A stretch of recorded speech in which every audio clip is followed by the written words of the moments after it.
talked about the combinational logic or combinational circuit. What is combinational logic is that I just said that if you have some one or more than one inputs and you have one or you can say more than one output, but outputs depends on the input. So you can say that at any time you can treat that anytime the output depends on input. What is the difference?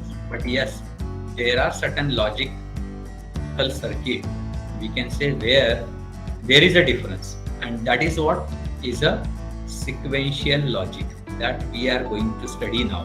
Now, what is the sequential logic is? So as I said that in the combinational logic circuit, the output depends on input, whereas in sequential logic you can say there can be combinational logic in addition to some memory unit, or we can say some feedback. There can be some feedback like this one you can say, and this may be feedback to this one. So there can be a memory unit inside it or some feedback which incomplete will make it a sequential logic. Now, what is the difference between combinational logic and sequential logic? As such, you can say in combinational logic, output depends on, आप चाहे तो बोल सकते कि solely म्हणजे only depends on input only, we can say. Here, the output depends on input as well as the last output, or you can say the last output means one needs to remember it. So there is a role of memory in the sequential logic. So output depends on input as well as last output. अब ये क्या फर्क आता है, ये जब तक कि आप एक्चुअल सर्किट देखेंगे नहीं समझ में नहीं आएगा. अब आप इस सब चीजें पढ़ चुके हैं. कॉम्बिनेशनल लॉजिक क्या है? कॉम्बिनेशनल लॉजिक में आपने सब जो कुछ अभी तक पढ़ा है कि कोड कन्वर्टर, कोई भी बाइनरी टू ग्रे, या फिर आपने ये जो एडर पढ़ा, half adder, full adder, half subtractor, full subtractor, all this mux पढ़ा, डीमक्स पढ़ा, ये सब कॉम्बिनेशनल लॉजिक के ही है. और जबकि अब हम जो सीक्वेंशियल लॉजिक में पढ़ने वाले, ये different types of flip flops पढ़ने वाले, जिसमें हर चीज आ रही है. फिर इसमें इसके एग्जांपल यानी एक तो फ्लिप फ्लॉप हो सकते हैं जिसमें सब बहुत सारे टाइप्स रहेंगे, ठीक है. ये रजिस्टर, ये इसी का फ्लिप फ्लॉप लेके बनाते हैं, ये काउंटर. यानी अब जो टॉपिक्स आ रहे हैं हम जा रहे हैं सीक्वेंशियल की ओर. So what is that sequential logic is, let us try to understand this. So coming out to कि आज तक के हमने अभी तक के ऐसी कोई चीज नहीं देखे. सपोज कोई गेट है और हम बोल रहे हैं कि यहाँ पे अगर दोनों को 1 दिया तो ये 1 आता है, और एक भी 0 रहा तो 0 आता है. तो इसको एंड लॉजिक डिफाइन किया. बट व्हाट इफ कि अगर ये 1 यही का यही स्टोर रहे, एक बार दे दिया तो ऐसा अब तक के नहीं था कि इसको स्टोर करने की बात करें या उसको वैसे ही रिटेन करने की बात करें. तो मेमोरी वाली बात अभी तक नहीं थी, अब आएगी. कैसे आएगी? Let us start with a very basic 1 bit memory cell.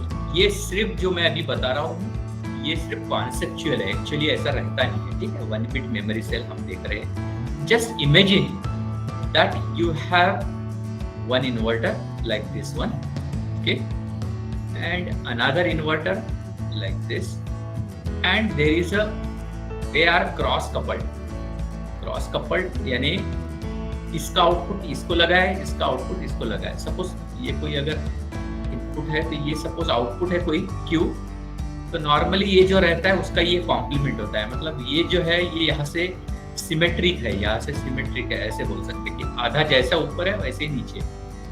और इसको आप कोई भी एक आप इनपुट मानो, कुछ भी मानो, ये इनपुट. अब इसमें क्या होगा?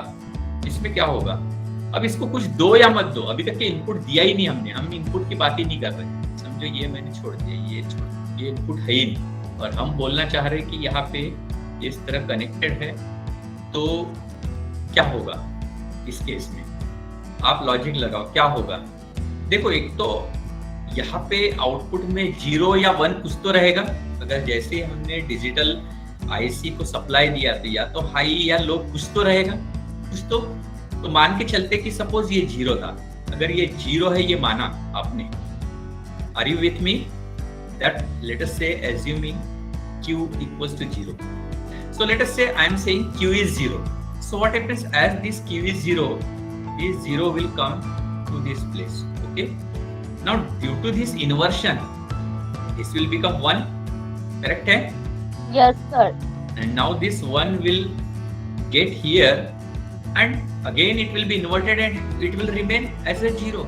मतलब अगर ये 0 है तो 0 ही रहता है ऐसा, as long as there is a power supply it retains that one. So can we say it is acting as a memory cell? Yes, it is somewhat acting as a memory that it can store a 1 bit 0.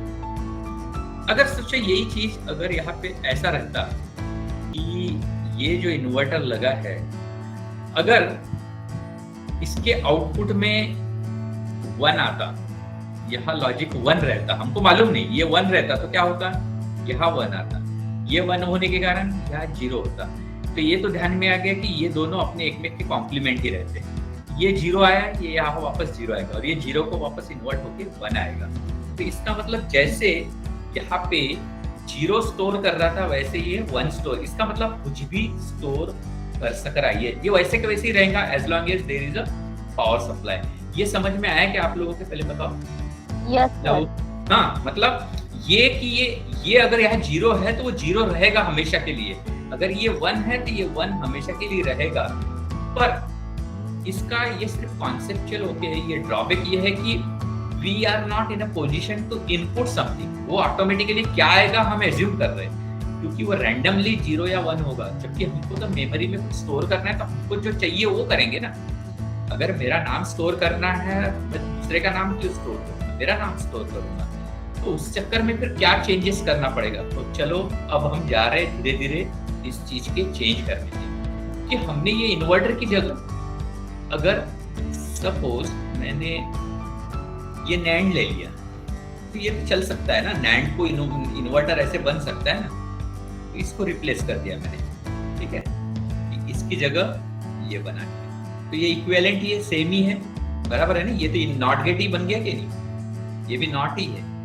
तो ऐसे cross coupled में same हो जाएगा, इसमें तो कोई फर्क नहीं है। अब इसको ही मैं उसको वर्जन बढ़ा रहा हूँ, इसको थोड़े से अलग अलग चीजें करने की कोशिश। ये और नॉर से भी बन सकता था, सेम चीज नॉर से भी बन सकता था, ऐसे कुछ नहीं है कि ये नहीं बन सकता वो नहीं बन सकता, ये भी नॉर से भी बन सकता है, ठीक है।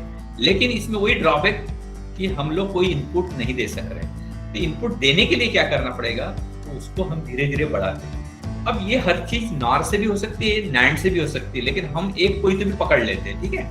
आप कोई भी चीज अपने आप समझ सकते हैं, मैं नैंड का ही लेता हूँ, इसको इम्प्रूव कर रहा हूँ। अब मैं चेंज क्या कर रहा हूँ, और इसमें भी और 2-4 चेंज रहते हैं, मैं एकदम डायरेक्ट चेंज करता हूँ, जिसको कि अपने को ध्यान देना है। इसको यहाँ क्रॉस कर दिया, ठीक है, और इसके दूसरे इनपुट में एक तो कई बार यहीं पे इनपुट मान के एक्सप्लेन किया जाता है, लेकिन मैं इसको आपको ट्रूली जो सही काम का चीज है मैं वही डायरेक्ट पढ़ा रहा हूँ। वो ना करते हुए समझ लो कि यहाँ पे एक नॉट गेट नैंड से बना हुआ, तो ये बन जाता है आरएस फ्लिप फ्लॉप। इसको आरएस फ्लिप फ्लॉप बोलते हैं या एसआर फ्लिप फ्लॉप भी बोल सकते हैं। RS, R for reset, S for set, generally ये इससे वर्ड बने हैं ये। तो रिसेट करना है यानी 0 करना ऐसे समझ सकते हैं, सेट करना है यानी 1 करना ऐसे समझ सकते हैं। तो इसको ये जब इस केस में इसको बोला जाता है एस और इसको बोला जाता है आर। तो चले इसका ट्रूथ टेबल देखा जाए कैसे होता है इसका। तो कितने इनपुट्स हैं, इनपुट्स कितने हैं, 2 इनपुट्स हैं, कितनी पॉसिबिलिटी रहेंगी, 4 पॉसिबिलिटी रहेंगी, ठीक है। तो हम लोग देखते हैं 0 0 0 1 1 0 और 1 1। अब मैं क्यू बार नहीं लिख रहा हूँ, क्यू और क्यू बार एक में का कॉम्प्लीमेंट ही है, तो वो क्यू बार उसका अपोजिट ही रहेगा, तो हम दोनों चीजें देखने की जरूरत नहीं है। तो विल सी व्हाट हैपेंस। तो अगर हमने एस और आर दोनों 0 0 दे दिया तो बताइए क्या होगा। ये 0 है, ये 0 है, ये इन्वर्टर है तो यहाँ 1 आ जाएगा, यहाँ 1 आ जाएगा। अब नैंड गेट का ट्रूथ टेबल कैसे रहता है जरा देख बताओ। 0 0 0 1 1 0 1 1। ये 1 1 में एंड गेट 1 रहता था तो ये 0 होगा और बाकी सब 1 होंगे। इसका ये मतलब है कि अगर एक भी इनपुट 0 हो गया, एक भी इनपुट 0 हो गया तो ये इसका आउटपुट हो जाता है 1। और आउटपुट 0 कब होगा? जब ऑल इनपुट 1 होंगे तो ही 0 होगा। इसका ये भी मतलब है कि अगर अभी यहाँ पे इनपुट 1 आ गया ये वाला और यहाँ 1 ये 1 आ गया तो हमको दूसरा इनपुट पता करना पड़ेगा, उसके सिवा हम आउटपुट नहीं बता सकते। बता सकते क्या? अगर ये जब तक कि इसका इनपुट अगर ये 1 रहेगा तो यहाँ 0 आएगा, ये 0 रहेगा तो ये 1 आएगा। ये ध्यान में आ रहा है क्या आप लोगों के? अगर एक नैंड गेट का एक इनपुट 1 है तो ये इनपुट हमको मालूम होना, x अगर 0 है तो y क्या आएगा? तो y 1 आएगा। x अगर 1 है तो y 0 आएगा, मतलब इन्वर्ट होगा वो। तो अब क्या होगा कि दूसरा इनपुट क्या रहेगा तो हमको मालूम नहीं, तो हमको एज्यूम करना पड़ेगा और उसके हिसाब से लॉजिक डेवलप करना पड़ेगा। तो लेट अस एज्यूम कि इनिशियली q इक्वल्स टू 0 था, तो क्या होता है वो चेंज देखेंगे आप। इसको 0 मैंने माना अगर ये, तो यहाँ 0 आ जाएगा ना, देख रहे फीडबैक के कारण। ये बराबर लिखा क्या? 0 बराबर आएगा, यहाँ 0 है तो G2 के इनपुट में 0 आएगा ना। ये यहाँ से कनेक्टेड नहीं है क्या? ये वायर कनेक्टेड है ना, और यहाँ मैं मान के चल रहा हूँ, ये अभी तो मुझे मालूम भी नहीं 0 है कि 1 है, दो में से एक ही रहेगा ना। तो एक मान के चल रहा हूँ मैं, और दूसरी भी केस मानेंगे हम। 0 के वक्त क्या आता है, फिर 1 के वक्त भी मान के देखेंगे क्या होता है। और ये इस तरीके से कनेक्टेड है तो यहाँ आएगा कि नहीं? Yes sir. यहाँ क्या आएगा? जो यहाँ रहेगा। ये यहाँ से यहाँ कनेक्टेड है कि नहीं?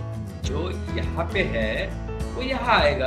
अब ये हमको पता नहीं है, तो अभी समझ सकते हैं कि आप लगे तो ये भी बोल सकते हैं कि अगर ये 0 है तो ये 1 रहता है, तो आप बोल सकते हैं कि यहाँ 1 आता है। चलता है ऐसा, कोई तो एज्यूम करना पड़ेगा। जब ये 0 एज्यूम किया तो ये 1 हो जाएगा, 1 एज्यूम करोगे तो ये 0 हो जाएगा। तो समझ में आ रहा है क्या? देखो मैं पहले से शुरुआत करता हूँ, ठीक है? सर सेट और रीसेट दोनों 0 है क्या? अभी 0 है। पहली कंडीशन हम ये ट्रूथ टेबल का पहला चेक कर रहे हैं ना, पहली कंडीशन ये हम अभी इसके लिए काम कर रहे हैं कि अगर S और R को दोनों को 0 0 दे दिया तो क्या होगा।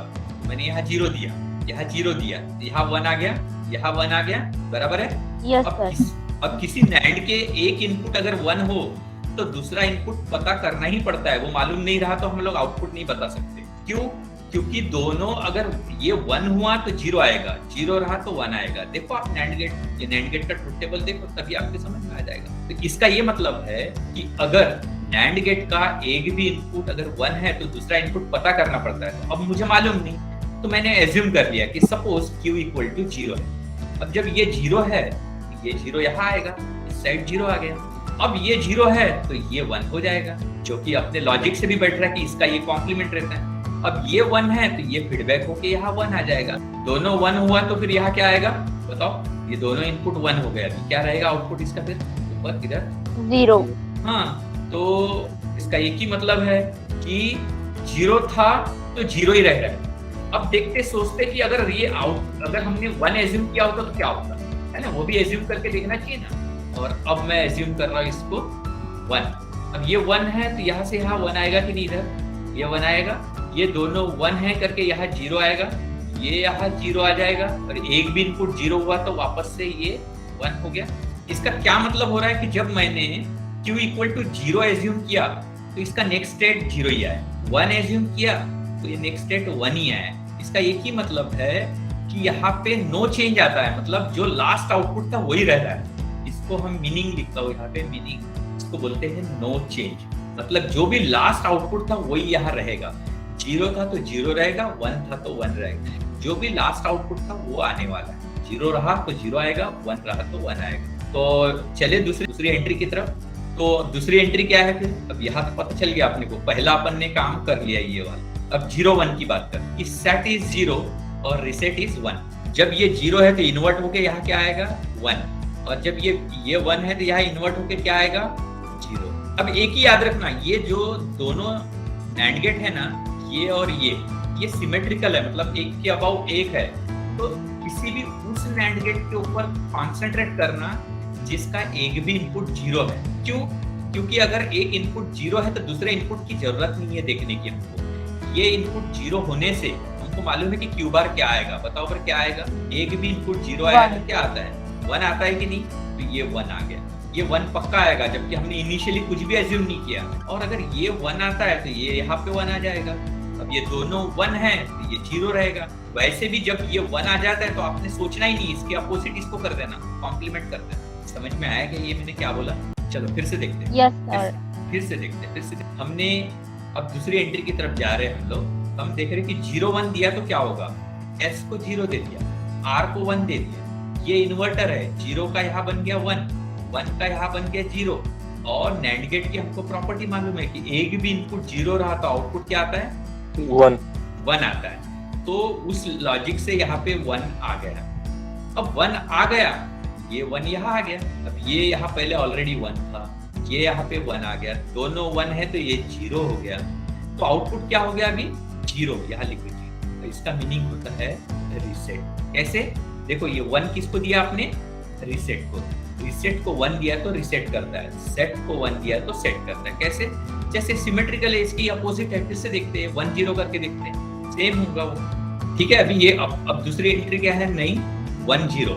इसको 1 दे दिया, इसको 0 दे दिया। 1 है तो ये 0 हो गया, 0 है तो 1 आ गया। अब किस नैंड गेट की तरफ अपन ने कॉन्सेंट्रेट करना है? अपर वाला कि लोअर वाला? किस एंड गेट की तरफ? नैंड गेट की तरफ, अपर, क्योंकि इसका एक इनपुट 0 है। जिसका 0 है वहां पे हमको डिटरमिनिस्टिक आउटपुट मालूम होता है कि एक भी इनपुट 0 है तो ये 1 हो जाएगा। ये 1 है तो यहाँ 1 आएगा, 1 होके दोनों 1 होके यहाँ 0 आएगा। और ये इसका कॉम्प्लीमेंट ही आता है हमेशा। तो हमको ये पता चल गया कि आउटपुट 1 आ गया, ये हमने लिखा। इसका मीनिंग होता है सेट। तो सेट को 1 दे दिया तो 1 आता है, रीसेट को 1 दे दिया तो रीसेट होता है। दोनों 0 रह गए तो नो चेंज होता है, जो लास्ट आउटपुट रहेगा वही आएगा। इसलिए क्यू लिखा मैंने, जो लास्ट आउटपुट रहेगा वो रहेगा। अब दोनों 1 करके देखते हैं क्या होगा। ये दोनों 1 करके क्या होता है? तो इसमें एक प्रॉब्लम है कि दोनों 1 नहीं करना चाहिए। क्यों? जरा देखते हैं। अब हमने इसको दे दिया, ये भी 1 है और ये 1 है, तो यहाँ क्या आएगा? ये 0 और ये 0 हो जाएगा क्या? Yes, sir. तो अब दोनों, जब हम इनपुट 1 दे दिए तो ये 0 हो गया कि नहीं? यहाँ पे अब 0 आ गया तो एक प्रॉब्लम आता है कि एक भी इनपुट 0 रहा तो आउटपुट क्या होता है? 1। लेकिन ये भी 0 है, ये भी 1 होने की कोशिश करेगा, ये भी 1 होने की और ये भी 1 होने की। ऐसा तो अनस्टेबल हो जाएगा, ऐसा होगा नहीं। तो इसको बोलते हैं रेस कंडीशन। रेस होगी, there will be race between 2 NANDs कि विच वन विल विन। क्योंकि अगर ये विन हो गया मतलब इसका 1 हो गया तो फिर यहाँ 1 आएगा, फिर ये दूसरा लॉजिक बनेगा, इस टाइप से ये चलेगा। पर देयर विल बी रेस और ये इनडिटरमिनिस्टिक आउटपुट आ रहा है कि we are not able to say that whether it will be 0 और वेदर इट विल बी 1 और whether it will be no change. तो इसलिए इसको कई बार एस्टेरिस्क से दिखाते हैं या क्वेश्चन मार्क दिखाते हैं और इसको बोलते हैं फॉरबिडन। फॉरबिडन का मतलब होता है कि you have been forbidden to use this thing, मतलब आपको मना किया है वो वापरने से।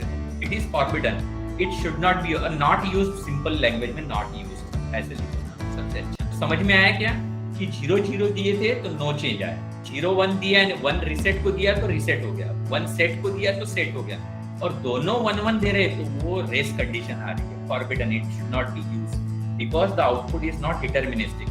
We are not able to predict the output. Have you got this? समझ में आया क्या ये? कि दोबारा समझाओ। The prohibited state means क्या होता है? Prohibited, हाँ, prohibited means you have been prohibited. You should not use it. Prohibit करना है, यानी जैसे you have been prohibited to go to the jungle. आपको मना किया गया है वो यूज करने से। Forbidden, prohibited जरा स्टैंडर्ड लैंग्वेज में है। God forbid ऐसा बोलते हैं ना, भगवान न करें, God forbid, भगवान न करे, ऐसे जो बोलते हैं ना कि forbidden, forbid, you have not to use, not to be done like that one. ठीक है, डिक्शनरी मीनिंग देख लेना बात। It is not allowed. Why? Because it is unpredictable. The output is unpredictable. It is not deterministic. We cannot predict what will be the output. So as the output is not deterministic, we are not knowing the output, what will be. जबकि यहाँ पे पक्का है कि reset को 1 दिया तो reset ही होता है, 0 ही होता है। सेट को 1 दिया तो सेट ही यानी 1 ही होता है, और कुछ चेंज नहीं करना है। लास्ट आउटपुट जैसा का वैसा रखना है, दोनों को 0 0 करना। देखो इसको मैं अपने इस तरीके से भी समझाने की कोशिश करता हूँ कि ये कोई टाइमिंग डायग्राम है। ये समझो S है, यहाँ पे देखते हैं कि हम आउटपुट क्या आएगा। मैं जरा एकदम राइट स्केल में नहीं बनाया, मेरा ऊपर जा रहा है, स्ट्रेट नहीं बनाया, पर आप समझ जाएंगे ना। इसका ये मतलब है कि यहाँ पे ये 0 है, ये 1 है, ये 0 है, ये 1 है, और आउटपुट इनिशियली आपका मान के चलो कि 0 पे। अब हमको देखना है कि आउटपुट क्या आएगा। तो हमको ट्रूथ टेबल मालूम है कि S और R में अगर 0 0 रहा तो आउटपुट जो है, अब ऐसे भी लिखते SN RN QN+1, मतलब nth टाइम पे अगर इसको 0 दिया तो n+1 के टाइम में क्या होगा, तो जो n टाइम पे था, लास्ट टाइम पे था QN, 0 1 दिया तो रीसेट यानी 0 आ जाएगा, 1 0 दिया तो 1 यानी सेट होगा, और 1 1 इट इज नॉट यूज और क्वेश्चन मार्क और वी कैन से नॉट। ठीक है, अब जरा बताओ अपना पहले स्टेज में इस टाइम पे यहाँ से शुरू हो रहा है, ये Q आउटपुट इनिशियली 0 है। अब बताओ S क्या है और R क्या है? S 1 है क्या इस इंसिडेंट? हाँ, इस टाइम पे देखो S = 1 R = 0, तो सेट करेगा ना आउटपुट, तो आउटपुट सेट हो जाएगा, मतलब हाई हो गया। इस टाइम तक के ठीक है, यहाँ तक ये बराबर किया मैंने, हाई हो गया। Yes sir. अब देखते हैं आगे क्या होगा। अब क्या हो गया, S is 0 R is 0, both are 0, क्या होना चाहिए फिर? जब बोथ 0 रहेगा तो क्या होगा? No change. नो चेंज यानी कि लास्ट आउटपुट जो भी रहेगा वही रहेगा, 1 है तो 1, 0 है तो 0। अब क्या हो गया, वापस से S 1 है तो ये सेट ही रहेगा। अब इसके बाद बताओ, अब यहाँ पे S 0 हो गया और R क्या है, 1 है, तो क्या होगा, अभी 0 हो जाएगा। 0 हो जाएगा यानी कि रीसेट हो गया ये, है ना। अब ये रीसेट हो गया और इसके बाद क्या है, मुझे यहाँ ये नहीं चाहिए, एक थोड़ा चेंज करता हूँ मैं। हाँ, अभी देखो, अभी यहाँ पे क्या है, ये भी 0 है और ये भी 0 है। अब क्या आना चाहिए जब दोनों 0 है, तो बताओ। नो चेंज मतलब लास्ट जो है वो, अगर ये 0 है तो 0, जब ये 1 था तो ये 1, नो चेंज। ये है 0 0 में सेम आउटपुट आ रहा है क्या? नहीं, सेम आउटपुट नहीं आ रहा है। अभी आउटपुट लास्ट आउटपुट पे डिपेंड कर रहा है, बराबर है कि नहीं? अभी आउटपुट लास्ट आउटपुट पे डिपेंड कर रहा है कि नहीं है? Yes sir. यही बात तो मैंने यहाँ बोला था, यही बात तो मैंने यहाँ बोला था कि output depends on input as well as last output. अब आ गया उसका करते हैं आपको कि क्या मैं बोलना चाह रहा था। तो इस तरीके से जब दोनों 0 0 दे दिया यहाँ पे और यहाँ भी दिया है 0 0, still the output is not same. यहाँ पे 1 आ गया तो यहाँ पे 0 आ गया, क्यों? क्योंकि it depends on last output, जो लास्ट आउटपुट था वो यहाँ फॉलो कर रहा है। ठीक है ना, इस तरीके से आप समझ जाएंगे कि इस तरीके से आउटपुट चेंज होता है। ठीक है, इसके बाद दोनों लो है तो नो ही चेंज है, फिर सेट हो गया तो लगे तो हाई। अब समझ में आया आप लोग के? इसको कई बार टाइमिंग डायग्राम बोलते हैं। तो आपको RS फ्लिप फ्लॉप समझ में आ गया क्या? Yes sir. अभी इसमें धीरे धीरे एक एक चेंज कर रहे हैं। कैसे? सबसे पहले हमने शुरुआत किया था ये इन्वर्टर से, इसको हमने चेंज किया NAND से, फिर देखा कि इसमें इनपुट की कोई प्रोविजन नहीं है तो यहाँ पे एक बढ़ा सकते थे ये वाला, लेकिन लॉजिक जरा अपोजिट चेंज होता है करके मैंने इसको यहाँ पे एक इन्वर्टर लगाया। अब इससे भी एक अलग वर्जन आएगा जो कि इम्पोर्टेंट और यूजफुल है कि क्लॉक्ड SR फ्लिप फ्लॉप, यानी कि क्लॉक नाम की चीज अब आएगा। कि क्लॉक क्या होता है, तो क्लॉक इज नथिंग बट एक कोई हम इस तरीके से स्क्वायर पल्स देते हैं कि ये उससे सिंक्रोनाइज होता है कि जो भी मैं क्या कहना चाह रहा हूँ, सपोज कि रेस में 2 जन खड़े हैं, 2 जन भागना है, एक यहाँ पे खड़ा है और एक यहाँ पे खड़ा है। अगर इसने पहले ही भाग गया तो ये पहला विनर हो जाएगा। दोनों एट अ टाइम भागना चाहिए, इसके लिए कुछ तो करना पड़ेगा कि नहीं? तो एक तो क्या है कि उनको एक लाइन में खड़ा करो और एक किसी चीज से सिंक्रोनाइज करो कि जैसे फायरिंग ऑफ ए गन, कि फायरिंग ऑफ ए गन पर ही दोनों ने स्टार्ट करना चाहिए। तो वो चीज ये क्लॉक करती है। ये क्लॉक जो है ये सिंक्रोनाइज करता है कि इनपुट दोनों जो है उस टाइम पे काउंट किया जाए जब क्लॉक इसको एक्टिवेट करेगा। तो अब हमारे सामने एक और इनपुट बढ़ गया। तो चलो SR flip flop, RS flip flop with clock. मैंने जब भी ब्लॉक डायग्राम नहीं बनाया था, अब मैं विद क्लॉक बनाता हूँ कि सपोज अगर ये S है और ये R है, ये क्लॉक है और ये आउटपुट है। समझो ये S, ये R, ये Q और ये Q बार, और यहाँ पे हम क्लॉक दिखा रहे हैं। ये क्लॉक का सिंबल है। तो क्लॉक को ऐसे दिखाया जाता है, यहाँ पे लिख सकते हैं आप CLK या क्लॉक लिख सकते हैं। ये S है, ये R है। और अब मैं एक्चुअल डायग्राम बना रहा हूँ। तो जैसे हमने शुरुआत किए थे वैसे याद रखना। कैसे याद रखना? पहले NAND, इन दोनों को क्रॉस कपल्ड कर दो। फिर यहाँ पे हमने NAND गेट लगाया था। अब आपके ध्यान में आ जाएगा कि ये NAND गेट क्यों लगाया था इन्वर्टर ना करते हुए, इसको आप एस बोल दो, इसको आप आर बोल दो, और उसके जो अदर इनपुट्स है दोनों, ये दोनों कॉमन कर दो। जैसे इनेबल के वक्त कैसे दोनों जगह कॉमन कर दिए थे वैसे, और ये जो कॉमन इनपुट है ये कहलाएगा क्लॉक। ये जो है क्लॉक, ये दोनों को कॉमनली दिया है, मतलब ये नैंड गेट ऊपर वाला और ये लोअर वाला, ये दोनों सिंक्रोनाइज होंगे इस क्लॉक से। यहाँ पे जो हाई आएगा क्लॉक तो ये एक्टिवेट होगा, लो आएगा तो आपको मालूम ही है कि नैंड गेट का एक भी इनपुट लो हुआ तो इसका आउटपुट हाई हो जाएगा, ये एस के लिए वेट ही नहीं करेगा इर्रेस्पेक्टिव ऑफ एस। ये समझ में आ रहा है कि आप लोग के? देखते हैं अभी इसका किस तरीके से बनेगा ट्रूथ टेबल, तो आपके समझ में आएगा। तो ये डायग्राम ध्यान में आया कि मैंने क्या चेंज किया करके? Yes sir. सिर्फ एक इनपुट बढ़ाया मैंने, है ना, एक इनपुट बढ़ाया। तो आपके समझने के लिए मैं यहाँ कॉपी करता हूँ और फिर इधर ट्रूथ टेबल, ये वाला डायग्राम बनाया। अब इसका ट्रूथ टेबल बनाएंगे।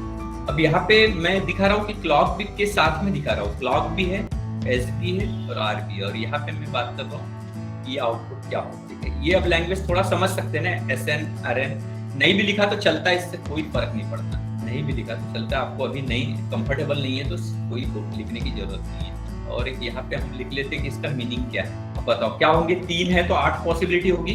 तो जब क्लॉक 0 है तो क्या होगा जरा देखते हैं बराबर। ये क्लॉक 0 है, एक भी इनपुट 0 रहा तो ये 1 हो जाएगा, ये 1 हो जाएगा, बराबर है क्या? Yes sir. और जब पहले केस में ये जब हमने इसको 0 दिया था तो यहाँ दोनों 1 हो गए थे, तो हमको क्या आया था? नो चेंज आया था। इसका ये मतलब है कि ये करने की जरूरत ही नहीं कि एस और आर कुछ भी रहे, ये नो चेंज ही आएगा। ये जब ही का ही है, चाहे तो आप बोलेंगे तो मैं फिर से बताता हूँ। ये अगर 1 है तो यहाँ पे क्या रहेगा, तो ये इसका अपने को सेकंड इनपुट पता करना पड़ेगा, तो हमको एज्यूम करना पड़ता है। अगर हमने Q0 एज्यूम किया तो यहाँ 0 आता है, ये 0 किया तो ये 1 होता है, ये यहाँ 1 आता है, दोनों 1 है तो आपस से 0 ही रहता है। मतलब 0 एज्यूम किया तो 0 ही रहता है। वही सोचो अगर हमने इसको 1 एज्यूम किया होता तो ये 1 यहाँ आता, ये दोनों 1 होने के कारण यहाँ 0 बनता, ये यहाँ 0 आने के कारण ये वापस से 1।